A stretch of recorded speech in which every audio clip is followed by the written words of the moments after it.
প্রিয় দর্শক, আজ আমি কথা বলবো আমাদের এই অন্তর্বর্তীকালীন সরকারের সবচেয়ে গুরুত্বপূর্ণ এবং প্রভাবশালী উপদেষ্টাদের একজন জনাব মাহফুজ আলম এবং তার কিছু কর্মকাণ্ড নিয়ে।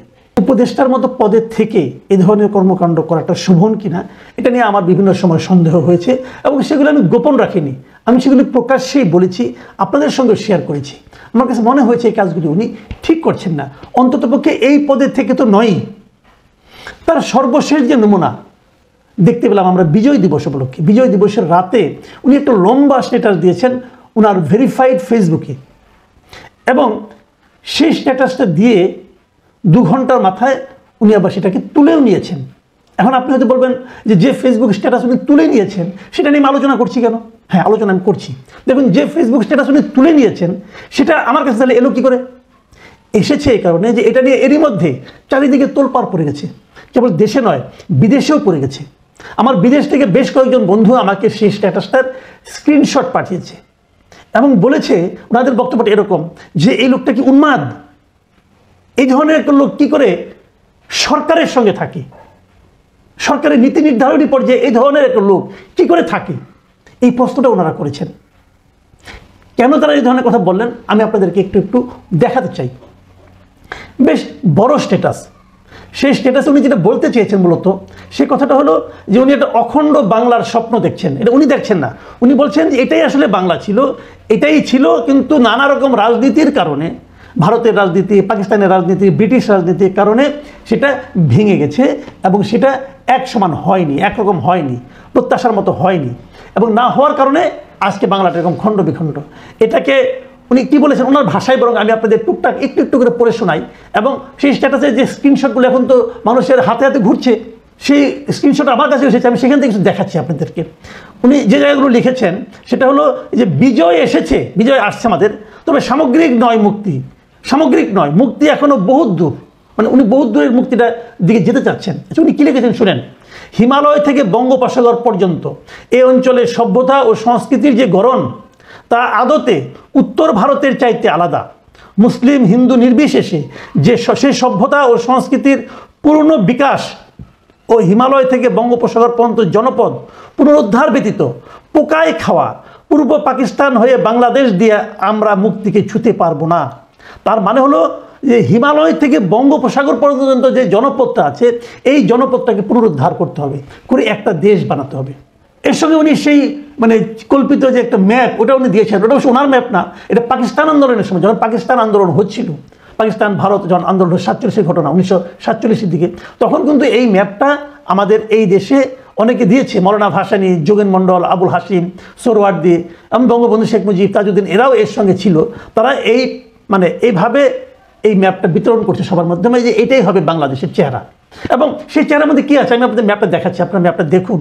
সেই চেহারার মধ্যে আমাদের আজকের বাংলাদেশ আছে, ওদিক দিয়ে মুর্শিদাবাদ, অত কলিকাতা, এইগুলি জলপাইগুড়ি এগুলো আছে, এবং ইন্ডিয়ার যে 7 সিস্টার বলতে যেটাকে বোঝানো হয়, আসাম, ত্রিপুরা, মেঘালয়, হ্যাঁ, এই পুরো এলাকাটা, মণিপুর, এই পুরো এলাকাটা এর সঙ্গে যুক্ত হয়ে পুরো একটা ম্যাপ। এখন এই ম্যাপ কিন্তু কেবল কল্পনায়, মানে এই ম্যাপের রাজনৈতিক এই চেহারা কখনোই ছিল না। এখন মাহফুজ আলম বলছেন যে এই ম্যাপটা আগে একবার দেওয়া হয়েছিল, সোহরাওয়ার্দী সাহেবরা দিয়েছিলেন, ভাসানী ছিলেন, ওনারা দিয়েছিলেন। সেই ম্যাপটা বলছেন যে এটা যতদিন পর্যন্ত অর্জিত না হবে ততদিন পর্যন্ত নাকি পুরোপুরি মুক্তি আসবে না। তো এই ধরনের কথা আমরা আগেও শুনেছি, আরও অনেকে এই ধরনের কথা বলেছেন, অনেক ভারতীয় অনেক নেতা, অনেকে মানে অখণ্ড বঙ্গের কল্পনা করেছেন, কিন্তু সেটা কিন্তু আমাদের বাংলাদেশ কিংবা ইন্ডিয়া কারোর মধ্যে কিন্তু সেটা গৃহীত হয়নি। কেউ সেটাকে কিন্তু বাস্তবে রূপ দেওয়ার কথা ভাবেও নি এবং সেটা যথাযথ বলে বলেও নি। কারণ বললে পরে কী হয়, রাষ্ট্রীয় যে সার্বভৌমত্ব সেখানে কিন্তু নানা ধরনের প্রশ্ন আসে। কাজেই সেটা আপনারা কতটা শোভন অথবা এই ধরনের একটা গুরুত্বপূর্ণ পদে থেকে সেটা নিয়ে কিন্তু আলোচনা আছে। আমি আরও এই ওনার স্ট্যাটাস থেকে আরও একটু পড়ি। উনি বলেছেন এ রাষ্ট্রের জন্মদাগ তথা ভারত নির্ভরতা ও ভারতের আধিপত্য মুক্ত রাখতে 75 আর 24 ঘটাতে হয়েছে। 2 ঘটনার ব্যবধান 50 বছর, কিন্তু আদতে কিছুই পরিবর্তন হয়নি। আমরা ভূগোল ও বন্দোবস্তে আটকা পড়ে গিয়েছি। এবং উনি আরেক জায়গায় লিখেছেন শেষ দিকে এসে নিয়ে যে মনে রাখতে হবে দক্ষিণ এশিয়ায় আশরাফ মুসলিমদের ভূমি পাকিস্তান, ব্রাহ্মণ্যবাদী হিন্দুদের ভূমি ভারত, আর হিন্দু মুসলিম দলিত নির্বিশেষে নিপীড়িত মজলুম মানুষের ভূমি বাংলাদেশ। তাই বাংলাদেশকে এ খাঁচা থেকে বেরোতেই হবে। দক্ষিণ এশিয়া নয়, পুরো গ্লোবাল সাউথ বাংলাদেশের নেতৃত্ব অনুসরণ করবে। এই হলো ওনার কল্পনা এবং ওনার চিন্তা। এবং শেষে উনি যেভাবে শেষ করেছেন সেটা হলো 24 কেবল শুরু, শেষ বিন্দু নয়। এই অভ্যুত্থানের নেতৃত্ব জানেন তাদের লড়াই অসমাপ্ত। এই লড়াই শেষ করতে তারা এখনও জীবন দিতে প্রস্তুত, যাবেও হয়তো তাদের জীবন। মানে উনি বলতে চাচ্ছেন যারা ওনারা নেতৃত্ব দিয়েছেন, সেই নেতৃত্ব যারা আছেন তারা জানেন যে আন্দোলনের শুরু মাত্র এটা শেষ হইতে আরও অনেক দূর যেতে হবে। মানে ওই অখণ্ড বঙ্গ তৈরি করতে অনেক প্রাণ যাবে, ওদিকে যেতে হবে। এই ধরনের কথা দেখেন, আমি আগেও বললাম যে এগুলো অনেকেই করতে পারে, অনেকে বলতে পারে, চিন্তা করতে পারে, আলোচনা করতে পারে, পড়ার টেবিলে, আলোচনার টেবিলে করতে পারে, লিখতেও পারে, কোনো সমস্যা নাই।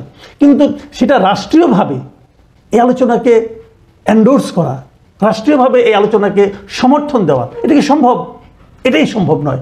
কেউ করবেন, তাহলে আপনি যখন করবেন, আপনি যেটাকে নিয়ে আপনার অংশ হিসেবে বিবেচনা করবেন, সেটা তো আরেকটা রাষ্ট্র, সেটা তো একটা ভিন্ন রাষ্ট্র, এটা তো আপনি করতে পারেন না। এমনকি আপনি যখন সরকারে থাকেন, আপনি যখন সরকারের নীতি নির্ধারণী পর্যায়ে থাকেন, তখন তো আপনি আরও পারেন না। এটা তো হয় না জানা মাহফুজ আলম, আপনার মাথায় কি এতটুকু সেন্স কাজ করে না? আপনাকে অনেকে সক্রেটিস থেকে বলে শুনেছি আমি। আপনি যদি সক্রেটিস কি এই ধরনের এলোমেলো কথা বলে? যেহেতু আপনাকে নাম হয়ে গেছে সক্রেটিস, থাকেন না ওভাবেই, কথাবার্তা একটু কম বলেন। কি কাজ করেন না করেন সেগুলো তো দেখতেছি, একটু কথাটা কম বলেন, মুখটাকে একটু লাগাম দেন। আপনারা তো সবাইকে বাতিল করে দিচ্ছেন, কেউ কিছু বোঝে না, সব আপনারা বোঝেন। একটা প্রবাদ আছে বুঝছেন, এটা হলো এই ঢাকা ইউনিভার্সিটির বিখ্যাত একজন টিচার হুমায়ুন আজাদ বলেছিল যে এক বইয়ের পাঠক সম্পর্কে সতর্ক থাকতে হবে। আপনাদের পড়া কিন্তু খুবই একমুখী। আমি যতটুকু বুঝি, আমার যতটুকু উপলব্ধ, আমি খুব একটা মেধাবী ছাত্রও নই, খুব বেশি পড়াশোনাও করিনি, কিন্তু যতটুকু পড়েছি ভাই, আপনাদেরকে আপনাদের জ্ঞান, আপনাদের কথাবার্তা আমাকে খুবই একমুখী মনে হয়। আপনার এক বইয়ের পাঠক বলে আমার ধারণা। আপনাদের নিয়ে সতর্ক থাকা উচিত। আপনি দেখেন একটা কথা, আমি আরেকটা কথা বলি, যদি এটাই আপনার উদ্দেশ্য হয়, এটাই আপনার বক্তব্য হয়, এটা যদি আপনার বিশ্বাস হয়, তাহলে এই স্ট্যাটাসটা দেওয়ার 2 ঘন্টার মধ্যে উঠাই দিলেন কেন?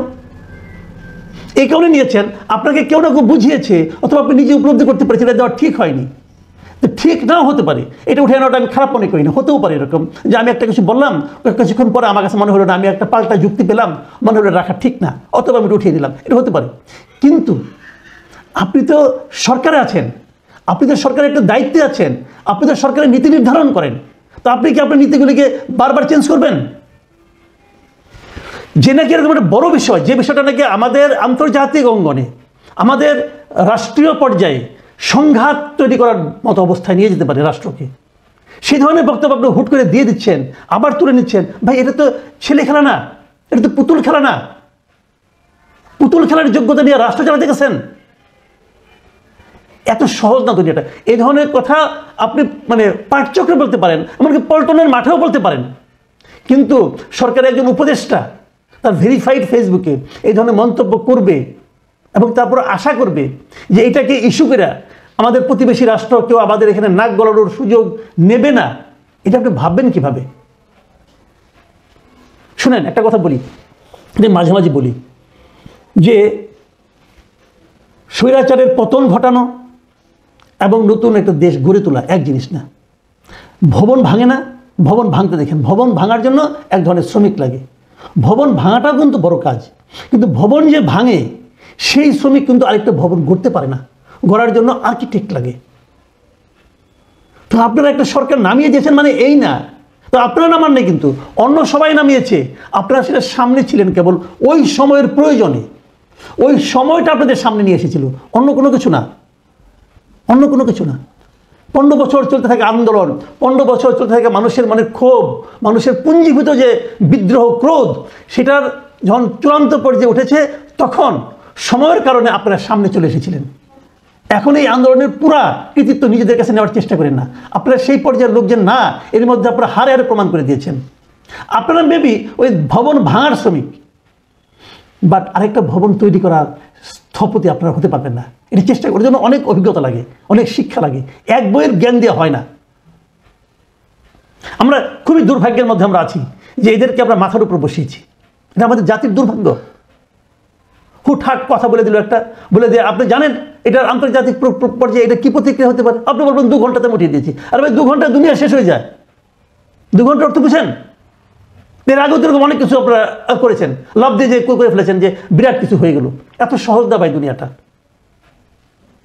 আমি আশা করব যারা আছেন উপদেষ্টা মণ্ডলে তাদের মাথায় রাখতে হবে যে সতর্ক হয়ে কথা বলাটা কেবল যোগ্যতা নয়, কেবল ভদ্রতা নয়, একই সঙ্গে এটা না করলে পুরো জাতিকে আপনারা বিপদের মুখে ঠেলে দেবেন। সে